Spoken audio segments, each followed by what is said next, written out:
Welcome to Brain Power with Dr. Echo, where each week we discuss how your family can boost brain health by addressing mind, body, emotional, and environmental health. And now, here's the episode. Hello, parents. Welcome to Brain Power with Dr. Echo. I have with me today Miss Dina Farmer, and I'm going to let her introduce herself because she has a really special story. And what she does is so important for parents out there who love to travel. So, Miss Farmer, welcome to the show. Oh, thank you, Dr. Echo, for having me. I'm so glad that we connected through Instagram because of what you do for families. And I know we're talking a little bit about how thankful I am because to be transparent with my story, I'm a U.S. Air Force veteran and a U.S. Air Force spouse. And I was just saying my husband's retiring very, very soon in a couple of days. Thank you for When he what gets you there. and your husband have done. Thank you. It's been a long journey, but now I'm looking forward to new horizons for sure and more travel on our dime, not the military's dime. Yes. Well, I got my start because I separated from the Air Force and I was a stay-at-home mom and no negatives about that. I really enjoyed being home with my son and it is a full-time job, 100%. But being at home, I still wanted to have some kind of career. And if you know anything about being a military spouse, it can be very, very difficult. We're one of the most underemployed and unemployed demographic in the United States. I think like 80 something percent of military spouses don't have jobs because it's so difficult to maintain a career like with licensing and states are not very forgiving with that. So I decided to become a travel agent because one of my friends said I made it look very, very easy to book a trip to Disney. And I was like, well, it is, but easy for me. I know, I understand. So I was on this journey of being a travel advisor. And then my oldest son was diagnosed with autism. And I thought, well, geez, I've already known that. I just didn't really understand what it meant. And I finally had a label to say, hey, this is what's going on and like how we can best approach helping him so that our travels aren't so difficult. So after the diagnosis, we did I read the water hose of information, all that fun stuff involved with that. But we still had to move as a military family. And that meant every, 3 to 4 years, we were going somewhere new. And how do we adjust with that journey? Especially because he's only been through one or two moves at that point. So, he's not used to that. So I kind of was like, how do I best support my son on continuing to travel? Because I love to travel, but also through each of these moves, because it can be very difficult, especially with the changes and, a new home and new smells and new cities and all that stuff. So I tapped into the travel and tourism industry that I was already a part of, and I found that there is little to no support. Again, I think this is a theme in my life of like little to no support. So what can I do to change that? So I decided that I'm going to reach out to tourism boards and tourism suppliers, and I'm going to work in my own industry as a travel advisor to use my tips and tricks of what I'm doing with my own son to be able to help other families travel the world because regardless of where your child is at on the spectrum, I wholeheartedly believe that it's possible to travel, even if that travel is just the next city over. I really think it's 100% possible. So I opened Spectrum Getaways to help other families travel the world or even their own backyard. I love it. I love that you said even their own backyard because I talk to so many parents who feel like they can't even leave their homes, right? And they Yeah. do the things that they would love to do. And yes, it's easy to say, yes, self-care, but then what does that really look like? And I'm so glad that you're breaking it down for parents and making it helping them to dream again and to actually not just dream, but put it into practice, like actually do it. So that is so invaluable. Thank you for what you're doing. What tips would you give a mom who feels like, okay, I have this child and they require so much care. My son or my daughter requires so much care. How can I possibly plan a trip? Especially with like planning in your own backyard. I highly recommend looking into what options you have with your insurance because believe it or not, there's so many different ways that you can be supported by your insurance. So, for example, with us in the military, we get respite care about 40 hours. Well, I think they're changing. It's like 32 hours of respite care that's paid for by the military. And you can use that respite care to help you. So if you wanted to go to the aquarium for the day, you could have a respite care provider come with you to be able to go to the aquarium. And you can use those hours. Of course, it's for self care too. But then at the same time, I feel like vacationing and traveling are self care within themselves. And you can experience that with someone who is trained and knows how to help your child, isn't judging you because they're having a meltdown in public or, they're just having a hard time. They can this maybe a third set of hands that are available to you. I love respite. We have a great respite care provider. The boys really love her a lot. She's fantastic. But another one would be just to do really teeny tiny baby steps. Just test something that you know that your child already likes. So maybe they like the aquarium, so you could go for an hour and then come home or go to like my youngest son loves the McDonald's play place. We don't eat the food, we just go. And he like that's a nice way to test it out to see how it's gonna work for you so that once you're ready for bigger and longer trips, you're already prepared because you've been doing little teeny tiny things all around your neighborhood park. There are national parks if you have one that's nearby, something just really small for a short amount of time that you know that your child is interested in. Tiny bite-sized chunks. So, question about the respite care, is that 32 hours per year or is that per month? Oh no, per month. Okay, wonderful. So they Mhm, just need to mhm. check in with TRICARE or whichever insurance they have. Yep, they're EFM yeah, check in with ES&P for the military and then whichever insurance they have, because some will pay up to 16 hours a month, it just depends on the insurance. And then sometimes even states have some kind of programs too, so you just have to check what's Right. available. But or you can pay out of pocket, which I know is expensive, but it's always an option too, to be able to have someone because Childcare Aware, I believe they have a huge respite program and they Yeah. can help. Yeah. Okay. Yep. And the way I like to look at paying out of pocket is like it's an investment, right? It's not really a cost because what are you gaining on the back end that you didn't have Mhm. before? You're gaining another set of hands that's actually trained set of hands that will Yeah. actually help you navigate and do the things that you would love to do for your son, for your children, and for yourselves. It's true. It's That's true. And so there's so many programs out there too. Like I work with a company, they're called break relief sitters, a respite company that will go and travel with you to a destination too. So if you wanted to, like one of the places I book the most is Japan, you can have the respite care provider go with your family all the way to Japan and help you for the duration wow. of the trip too. Are you So you're serious? not alone. Hmm. Wow. Hmm. Yes. So I'm so curious. You said one of the destinations you booked the most is Japan. Why? I I feel like a lot of families who have autistic children also really like anime and manga. I'm gonna say that. Yeah, yeah.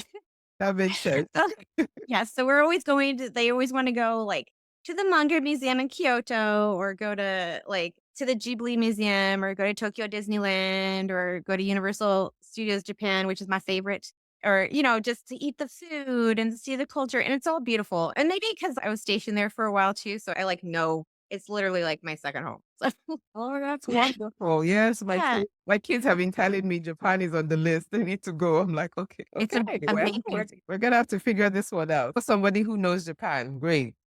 I'm happy to Oh, help. I love Japan. wonderful. Okay, so I like your suggestion about starting with little tiny bitty steps. What else? What can you say to the parents about their mindset, about changing their mindset about around what's possible for their children to do? Because I think Yeah. that's where it begins. A lot of them feel like children can't do many things, right? But I don't think that's the case. Actually, not I don't think. I know that's not the case. So, what do you say to parents? It's true. And I feel like just reminding yourself that your child isn't limited by their disability. You can go anywhere you want to. And that's really by pushing your own self out of your comfort zone. Because even for myself, right? My boys are night and day. They're both autistic, but my youngest hates theme parks and my oldest loves theme parks. But I just say, I'm not going to limit them to not being able to experience something because I'm afraid that they can't do something. You Yeah. know? Because I know that they can, because we sit there all day advocating for our own children, right? Of like, we want these services, or we believe that they can do X, Y, and Z, and they can move mountains, but we also need to give them the space to move those mountains, and that includes travel, because I personally have found that travel has unlocked doors for my oldest son, in particular with talking. When he was younger, it wasn't, I wouldn't call him nonverbal, but it was not full sentences when he was about 4 years old. And that was like, hello, there's another sign right there. Why weren't we paying attention, Dina? Like, but when we started going on vacations, one big thing I started doing with my oldest son was pin trading at Disney. And that encouraged him to have to speak to a cast member to ask for something. And I wasn't there to help him, like verbally there to help him. I just said, if you want this pen, you've got to do it yourself, you know? Mhm. And I feel like even that saying, like, hey, I believe in you. I think that you can do this is something that we have to remember as parents that our children are capable of doing it and do it scared because it's going to be scary in Yeah. regards to the facts. But the baby steps are the way to get to bigger things. Absolutely. And that's so true with anything in life, really. The baby steps, the mindset that says, I can't, like, just throw it out the window. And I always love to tell parents, every child has a strength. Look for that strength that your child has. And that's what we want to boost. So if your child loves music, then we want to get them in music lessons. We want to travel to places that are important to music. Things like that make a difference in the child's life and also in our lives, right? Because when our Yeah. children are doing well, we do better. I totally agree. 100. And I love like, yeah, leaning into their strengths as well. Like my youngest son is totally into space. So I have a trip planned to Huntsville, Alabama is not that far away. And then there's one really close to us in Mobile and then down in Port Canaveral. I'm like, we have all these trips planned because he's generally excited to go to those places. So Right. it makes that journey a lot less stressful because he wants to be a part of it. He wants to see it. And I'm like, yeah, we're just gonna lean into it, just like Yes. with theme parks with So, my oldest. okay. So your youngest loves that. So then what do you do with the oldest son who may, I don't know if he does, but he may not be as interested? How would you cater to him as well?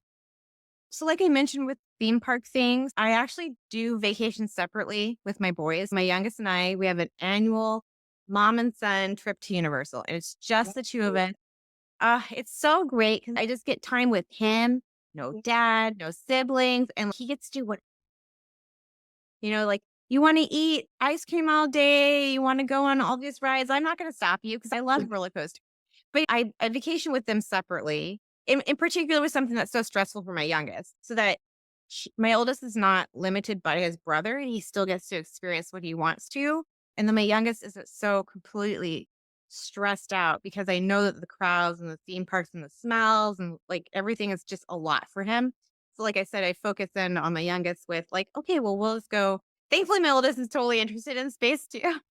So we do it together, but I do make like pencil in time that I'm like, I'm just gonna go with your brother to go do blah blah blah, and you can hang back on your tablet or your phone and like, just chill because now he's a teenager, so I can leave him alone. But I think the biggest thing is definitely like if you do have two children or multiple children, it's okay to vacation separately. 100%. And I do that often. Even with my youngest, he does advocate for himself and say, "Hey, mom, I just want to go." Because we're very, very lucky to live in Florida and very close to the beach. And I just say, can we go on a vacation, just you and me, to a hotel at the beach? And that's all he wants to do. And I'm like, yeah, I can accommodate that request. It's super easy because his brother would be bored. So, yeah. So we do that. Beach vacations for my youngest and theme parks for my oldest. It's beautiful because I get to spend time separately with my children, which sometimes your kids really do crave that one on one time with you. And vacationing like that is really a perfect way to give them that opportunity. Okay. I love that because you just set some people free. And everybody always has to go together to the same place and do the same thing. That Yeah. just creates more stress than it's worth. So thank you for saying that. So question for the people who are thinking, what do I do with my spouse? I want to have some time with my spouse. And if I'm vacationing with each kid, so then at what point do you vacation with spouse, or how do we build that bond, right, between you and your partner? Right. I have 2 really great suggestions. The first one is if you're traveling, you can have that respite care provider come along and they can actually watch your children in your hotel room for you. And you and your spouse can go spend some time together while you're on your big family vacation if you want. If you book a cruise or an all inclusive resort, they also have kids clubs if you want to keep your child in the kids club from the second it's open to the second it's closed at nighttime, you can. It's not it's of course, if your child's not potty trained, you're gonna have to come back and, like, change them because they don't do that for certain ages and up at kids clubs. They just will ask they'll probably call you on the phone to say, "Hey, can you come in?" Change them or feed them if they have really restricted diets, for example. And the last thing is, it's hard for us as military families, right? Because our families are usually not near us. But if you have a family member that you trust a lot, then maybe going on a short weekend getaway and dropping them off at a family member's house is okay. I love cruises in particular because there's like 3-day cruises. You're in and out, and you get to spend time with your spouse or your loved one, and then you can come back refreshed and renewed. And there's so much wellness that's going on with cruise lines lately that it's insane. It's like spas and meditation and mindfulness and yoga and Pilates. There's like so much. And even the spa services are like so amazing. So there's 3 options for you. There's always an opportunity if you find it. And you have to make time for that. Wow. Thank you so much for opening our mind to possibilities because really that's what you've done. You've just opened so many parents' minds to the possibility that, I can do this. I'm not stuck in my house. So thank you so much. And so where can parents find you, find out more about what you do so they can connect? Sure. So I have a website, www.spectrumgetaways.com, and it's getaways with an S at the end. I try to really be on the nose about who I serve so that no confusion. Anyone pretty much in the disabled community I can serve, but I do help mostly families with autistic children. And I live on Instagram and now Threads as well. Same handle, Spectrum Getaways. I have a blog. So if you are interested in reading more about the different types of autism travel options that are out there because it's emerging and I'm constantly updating it. You can see that as well. Oh, so wonderful. And parents, please do yourself a big favor and go connect with Miss Farmer. So thank you so much again for coming on. And please do us a big favor, share this with families and friends that need to hear about life saving because travel is education. Travel can be life saving Totally. information so that they can enrich their children's lives and they can enrich their lives as well. So have a wonderful day, everyone. Thank you.